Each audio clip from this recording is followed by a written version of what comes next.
Look at that. Second one finally finished. Looks all pretty. Everything worked out so well you wouldn't even know there was a catastrophic failure. But there was.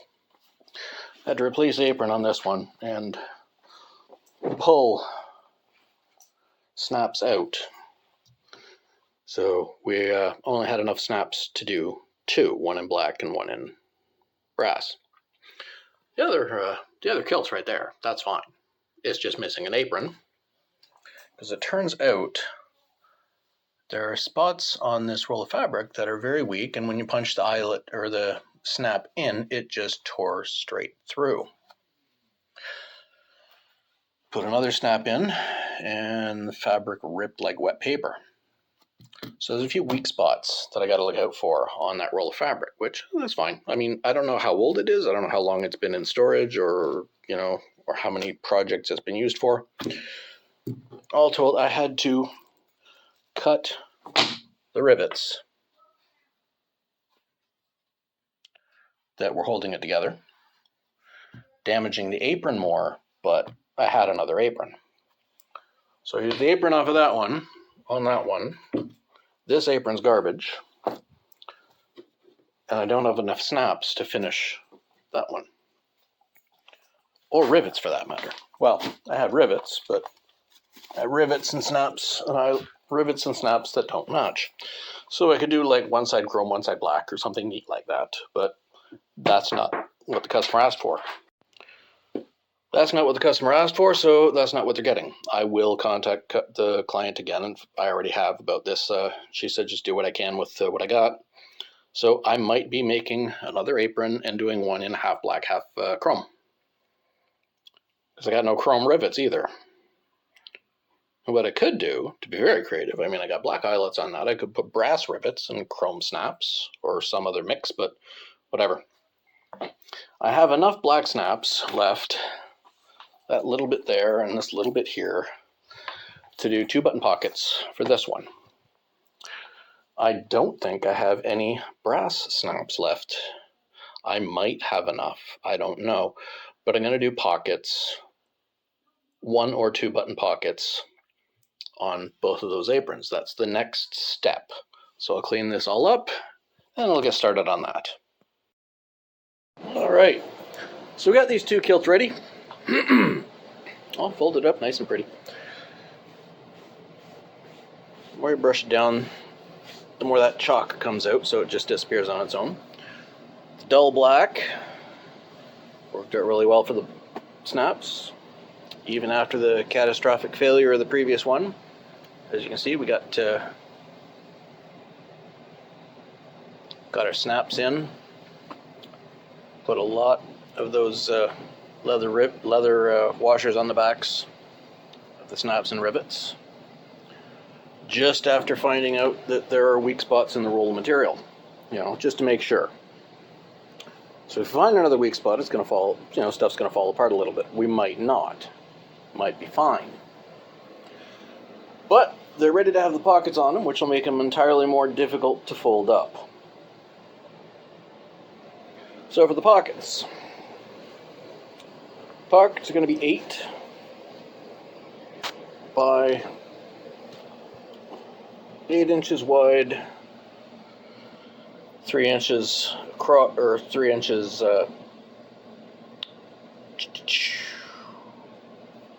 thick, I guess would be the word, and deep. And I don't know how deep, so I cut 9-inch strips, got 4 of them, 9 inches wide, so they'll turn out to the 8 inches after the half-inch of seam allowance. Cut 4 of those. And for the 2-inch depth, or width, I got 3-inch strips. Yeah, so I'm going to need 8 by 2, not 8 by 3. Got 3-inch strips, which again are going to lose a half inch on either side, so they're going to be 2 inches thickness of the pocket, front to back. The depth from the top down, I don't know. I haven't figured that part out yet. Look at the materials I got. And let's see now. Where the snaps are going to go for the closure are going to have to be double layered. So we're going to lose some on that of the length of material, but not going to lose that much. So to start, I'll serge all these and start doing measurements. Let you know when they're back on the table. I have those strips serged up, the thin ones and the thick ones. We know how wide the pockets are going to be, we know how thick the pockets are going to be, we don't know how deep the pockets are going to be. I did not serge the ends there. We don't know what lengths we're going to cut them to. How big can we make it? Huge versus how big do we want to make it? Not that big. I think a flap,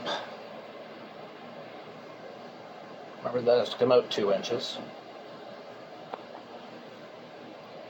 I think a flap end of,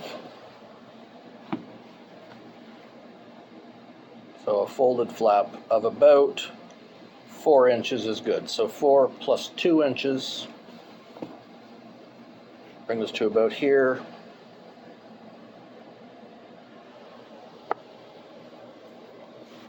I'll go down. I want it to be a big pot, but not insanely huge, you know? And from there, let's see, it's 4, 8, another 2 for the fold, and that leaves plenty of material at the bottom. So, what do you think, 8 by 8 for a pocket? Let's see, 4, 8 wide. It's pretty big. That's pretty big, yeah. 8 by 8. It's a good sized pocket. I think that'll do it, 8 by 8. So, let's get tape measure out. Figure out where and how to cut this. You can see the end here. You can see both edges. Slide you back there. You can see both edges. So 9, obviously. If I got the right end of the tape measure, 9 inches. See, 9.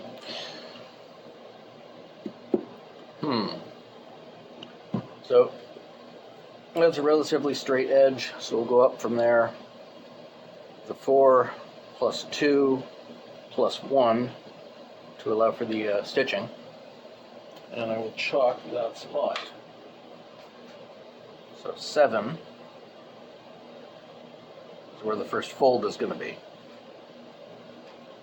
or where it folds back to.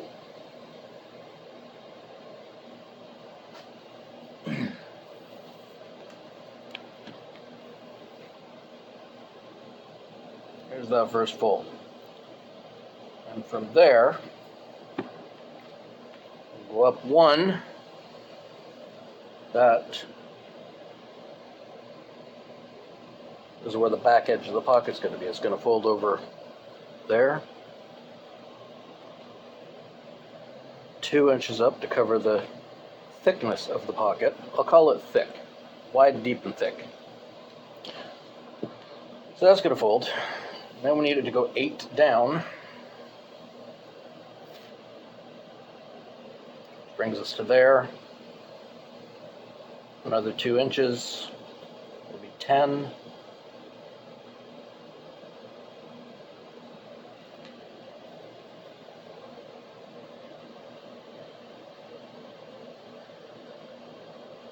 Let's give us a look at this way.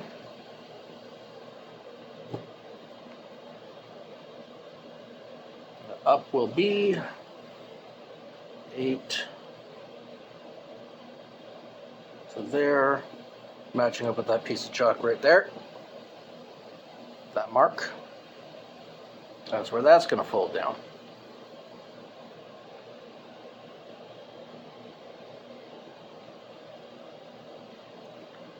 more or less we get a rough size of that. The 2 snaps there. That looks pretty good. Between the bottom of the fold there and the top of the fold there, we're going to need a thin strip. We're going to put a fold on in there. That's going to be that long. I'm going to put that one there. So now that we know the lengths we're going to have to cut, it's going to have to be cut half an inch lower than that. So let's see if I eyeballed a half an inch there accurately. There's a half inch wide. What do you think? Is my eyeballing good? My camera work is terrible, but I can eyeball half an inch. Okay. Now that we know what all the lengths are going to have to be, I got to get started cutting them. I make sure, because I only cut 3 of these long strips.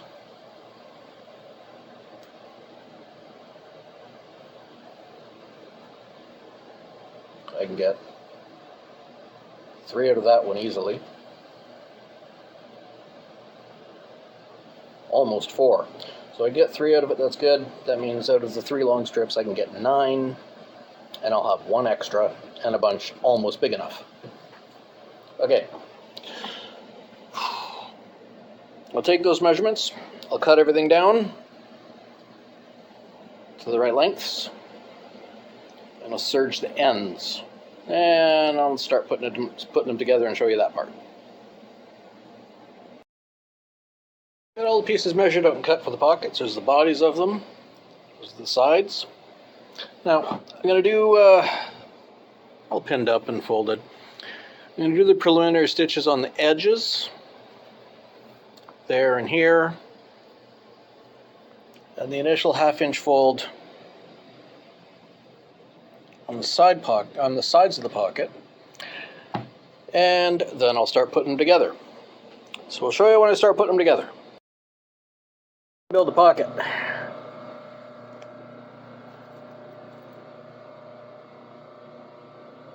The 3 pieces.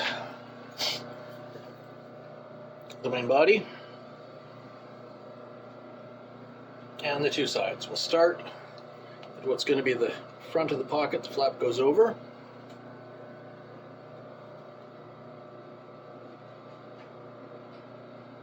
Let's start on this side. Make it a little easier on myself.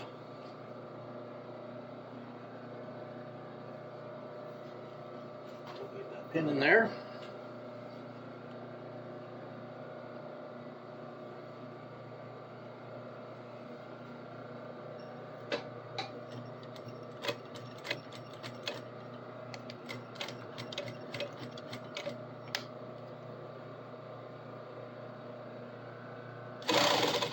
Since most of this stitch is on the vertical, I don't need to worry too much about the stretch.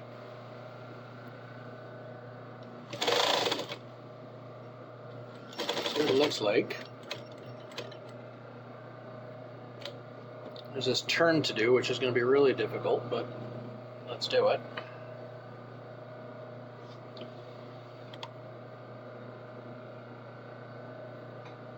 This piece on top is going to want to stretch. I don't want the piece on the bottom to stretch. So we got to do a neat little fold there. Hold everything down while we sew it.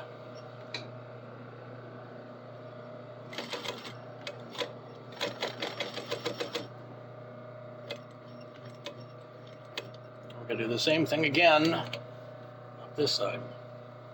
And that should bring us to that line there, right there. Let's see if it works. And I think we're out of bobbin. Well, that absolutely sucks. So fix that bobbin, then I'll bring you back.